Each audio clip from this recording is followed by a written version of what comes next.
करने के बाद अपने कर्मानुसार, जैसा आप बता चुके हैं, जीव अन्य योनियों में चला जाता है। ठीक है। तो मेरे फिर पितर कैसे होते हैं? तो कुछ लोग तो अपने कर्मों के बस किसी भी योनि में चले गए। माना कि हमारे दादाजी परदादा जो भी हैं, कोई शेर बन गया, शेर। वालेकुम रहमतुल्लाहि व बरकातुहू। मेरा नाम है हाफिज़ कमर और आप देख रहे हैं ग्लोबल रेवोल्यूशन। आज की इस वीडियो में एक जो हिंदू है वो हिंदू पंडित से सवाल करता है कि मरने के बाद जो हमारे अच्छे अमाल या नेक अमाल हैं, जो हमने अच्छे काम या बुरे काम जो किए हैं, उनका जब हमें सिला मिल गया है तो फिर हम यहाँ पे इस दुनिया में अब क्या कर रहे हैं। तो इसी को वो कहता है कि हमारे पुनर्जन्म होते हैं। तो किसी पुनर्जन्म में वो शेर बन जाता है, किसी पुनर्जन्म में बकरी बन जाता है। तो इस तरह के वो उसको क्या बताता है कि इंसान के बार बार जो है वो जन्म होते रहते हैं और उसको नेक और बुरे अमाल की वजह से वो कभी जो है वो अच्छा इंसान बन जाता है अगले जन्म में, कभी जो है भेड़िया बन जाता है, कभी जो है वो चींटी बन जाता है।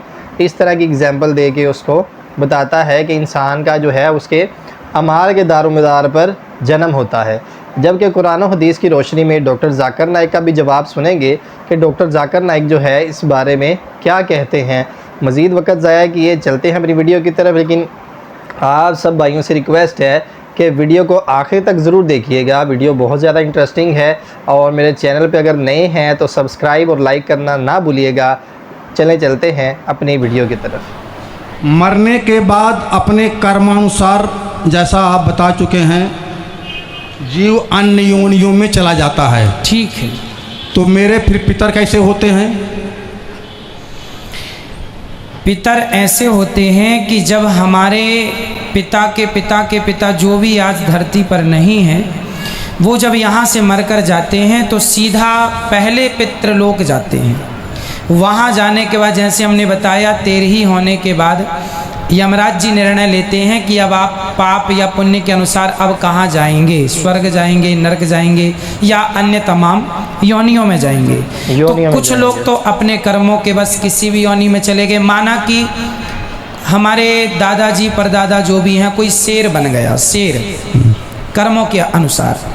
अब हमने उनके नाम से यहाँ पिंडदान दिया, गया जी में तर्पण किया, जहाँ भी किया, तो हुआ क्या, वो शेर की योनि में जहाँ है, यदि उन्हें कोई कष्ट है, भूखे मर रहे हैं या कोई कष्ट तकलीफ है, तो ये पिंडदान का पुण्य उनको उस योनि में प्राप्त होगा जहाँ वो है। किसी भी योनि, बंदर से लेकर चींटी से लेकर हाथी तक जहाँ है वो उन्हें, यदि वो मनुष्य बने हैं तो मनुष्य की योनि में उनको प्राप्त हो जाएगा, जहाँ है वहाँ मिलेगा।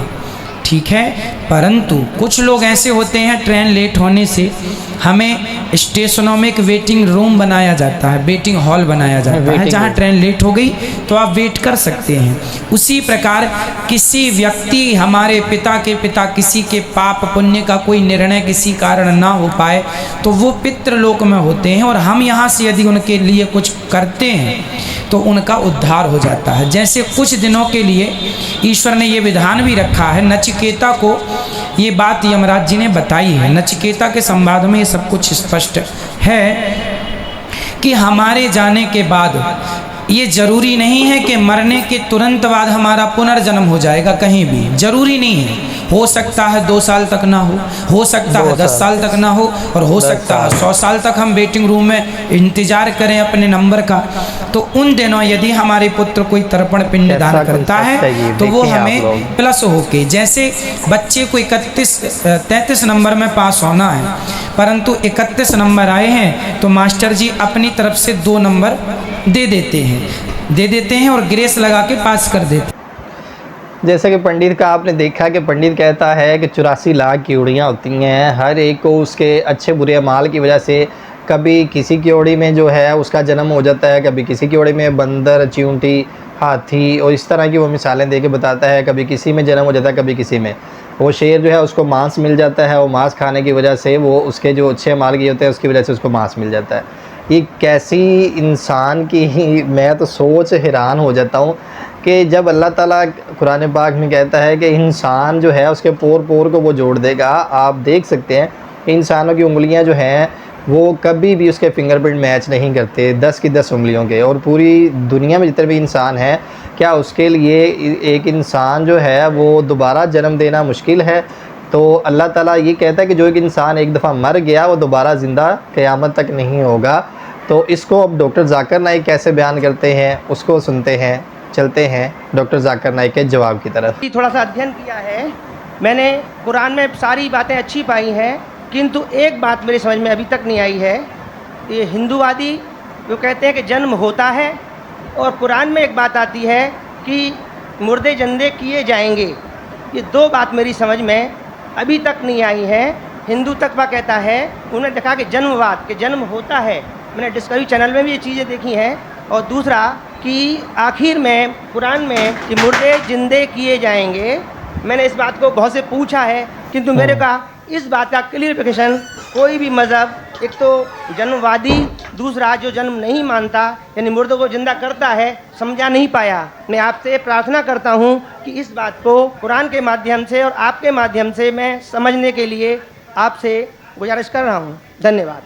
डॉक्टर साहब ने अच्छा सवाल पूछा है कि उसने कुरान मजीद पढ़ी और सब बात को तस्लीम करते, सिर्फ एक या दो बात कि कुरान शरीफ के अंदर मौत आती है, मुर्दे को वापस से ज़िंदगी दी जाएंगी आखिरत में, उनका जिक्र है।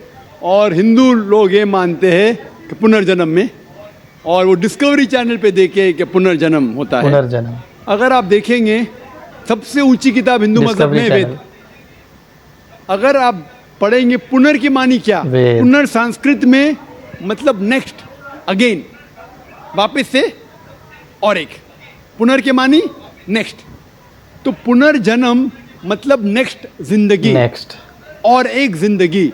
अगर आप कुरान शरीफ पढ़ेंगे, कई आयते हैं कि अल्लाह सुब्हाना व तआला ने आपको ज़िंदगी दी, पहले आप थे नहीं, फिर ज़िंदगी दी, इस धरती पे आए, फिर आपको मौत देंगे, फिर आखिरत में उठाया जाएगा। आप जो कर रहे मुर्दों को जान दी जाएंगे आखिरत में, ये हम मानते हैं कि एक बार हम इस धरती पे आते हैं, आखिरत में उठाया जाएगा। नेक्स्ट लाइफ इज आखिरत।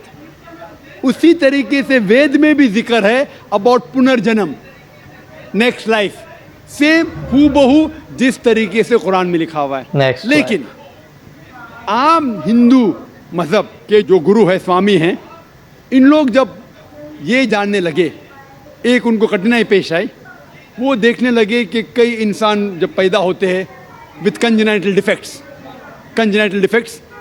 Heart problem, heart defects, limb problem, कोई अमीर पैदा होता है, कौन गरीब पैदा होता है, तो भगवान ही कैनॉट बी अनजस्ट। भगवान अनजस्ट नहीं हो सकता है कि कोई इंसान को हेल्दी पैदा करता है सेहत के साथ, कोई इंसान को कंजेनाइटल दिल की बीमारी से पैदा करता है, कोई इंसान को अमीर घर में पैदा करता है, कोई इंसान को गरीब घर में। तो भगवान अनजस्ट नहीं हो सकता है, ना इंसाफ नहीं हो सकता। तो ये जो स्वामी लोग हैं, इन लोग ने एक नई चीज निकाली, संस्कारा। हिंदू मजहब में कहते संस्कारा, जो इंग्लिश में कहते हैं cycle of birth and rebirth, transmigration of soul. Angrezi में कहते ट्रांसमाइग्रेशन ऑफ सोल, क्योंकि आप डॉक्टर है, आप जानते होंगे।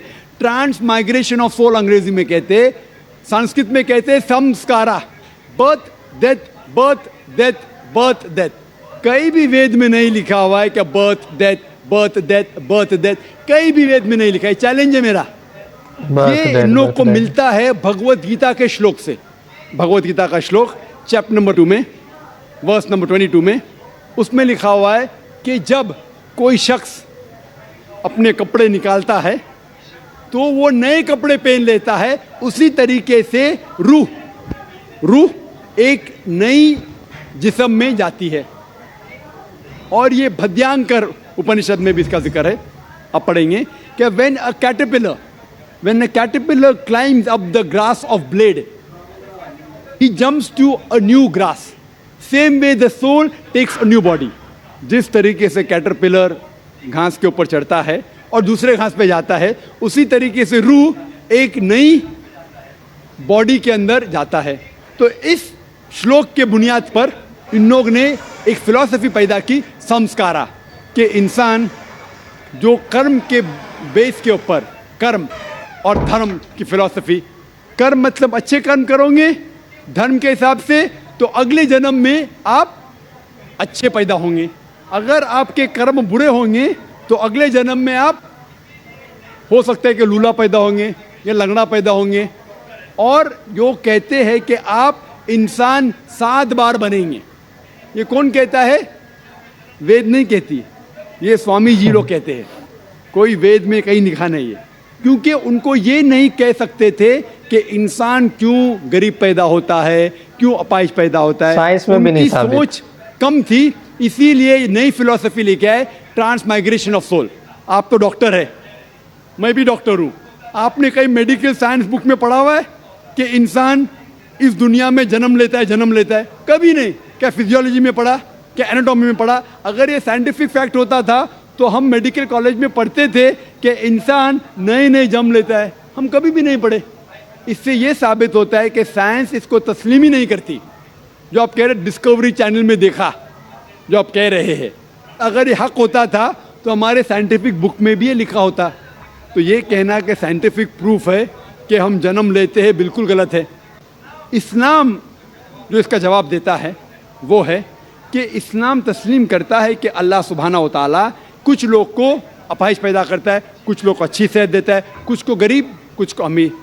इसकी वजह है कि अल्लाह ताला फरमाते हैं सूरह मुल्क में, सूरा नंबर 67 आयत नंबर 2 में, अल्लज़ी खलक़ल मौत वल हयाता, अल्लाह सुब्हाना व तआला ने मौत और ज़िंदगी बनाई ताकि आप लोग को जांच सके, आप लोग का इम्तिहान ले सके, आप लोगों में से कुछ लोग अच्छे हैं। ये जांच पड़ताल करने के लिए ये ज़िंदगी हमारे लिए इम्तिहान है। और अल्लाह ताला फरमाते सूरह अनफाल में सूरा नंबर 8 आयत नंबर 28 में कि आपके बच्चे और आपकी जायदाद आपके लिए फितना है। आपकी जायदाद और आपके बच्चे आपके लिए एक टेस्ट है, आपके लिए इम्तिहान है।